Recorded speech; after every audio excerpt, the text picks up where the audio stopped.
વટવાનું છે અને એટલે જ આજે પુસ્તક મેળાનું આયોજન થયું છે. એના માટે મુંબઈ સમાચાર અને દિનેશભાઈને ખૂબ ખૂબ અભિનંદન. આવા ઘણા બધા પુસ્તક મેળાઓ થયા કરે અને આપણું ગુજરાતી સાહિત્ય વધારે ને વધારે લોકો સુધી પહોંચે અને ખાસ કરીને આપણી યુવાન પેઢી અને બાળકો સુધી પહોંચે એ લોકોને આવકારીએ અને આપણા ગુજરાતી સાહિત્યને સમૃદ્ધ બનાવે એવું ચોક્કસ છું. ફરીથી નિલેશભાઈ અને મુંબઈ સમાચારને ખૂબ ખૂબ અભિનંદન.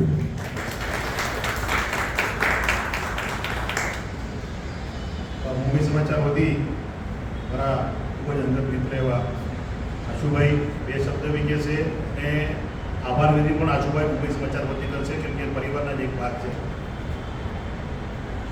આભાર વિધિ નિલેશભાઈ કરે સારું લાગે પણ મને બે વાત કહેવી છે. તો અનંતભાઈ કીધું આજે ગણતંત્ર દિવસ છે એટલે એક શુભ દિવસે આપણે મળ્યા છે એટલે એની ખૂબ શુભેચ્છાઓ.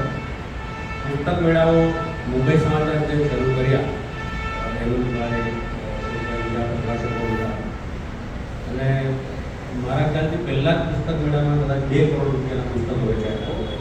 એટલે પુસ્તકો વેચાતા નથી એવું નથી, ખાલી એ લોકો સુધી પહોંચાડવા માટે. અને અહીંયા મારે એક નિલેશભાઈ અને હેમંતભાઈ બધાને કેવું છે કે વેસ્ટર્ન સબકના ઘણા બધા હરેશભાઈ જેવા મિત્રો હોય, જયેશભાઈને ખબર છે કે અહીંયા પુસ્તકો મળતા નથી. એટલે અહીંયા ક્યાંક આપણે કોઈ આઉટલેટની વ્યવસ્થા કરી કે જેનાથી લોકો સુધી જયેશભાઈ લાઇબ્રેરી છે તો ખરીદવા હોય છે તો સાઉથ બોમ્બે જવું પડે છે, પણ અત્યારે ઘર આંગણે એટલે અહીંયા પછી માટુંગા પાગલા બધે પુસ્તક મેળવતા હોય છે. અને મુંબઈ સમાચાર એક લેન્ડમાર્ક જેવું છે પુસ્તક મેળામાં અને પુસ્તક મેળા સાથે સાહિત્ય છો તો પુસ્તકો જેમ આજે યોગેશને અમારા માટે તો વધુ આનંદનો અવસર એ છે કે યોગેશ અને આનંદભાઈને હમણાં જ કહેતો હતો એને પ્રૂફ રીડર તરીકે 17 વર્ષનો તો ત્યારથી ઓળખું છું.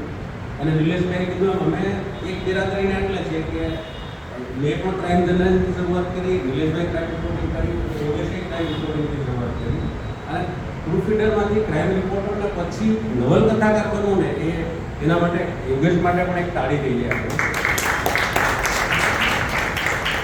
અને અનંતભાઈ જેવા દિગ્ગજ અભિનેતા સમય કાઢીને આવ્યા એટલે એમનો આભાર માનવા હોય અને બીજા બધા દિગ્ગજો અરવિંદભાઈથી માંડી સુભાષભાઈ ગોકુલભાઈ બધા.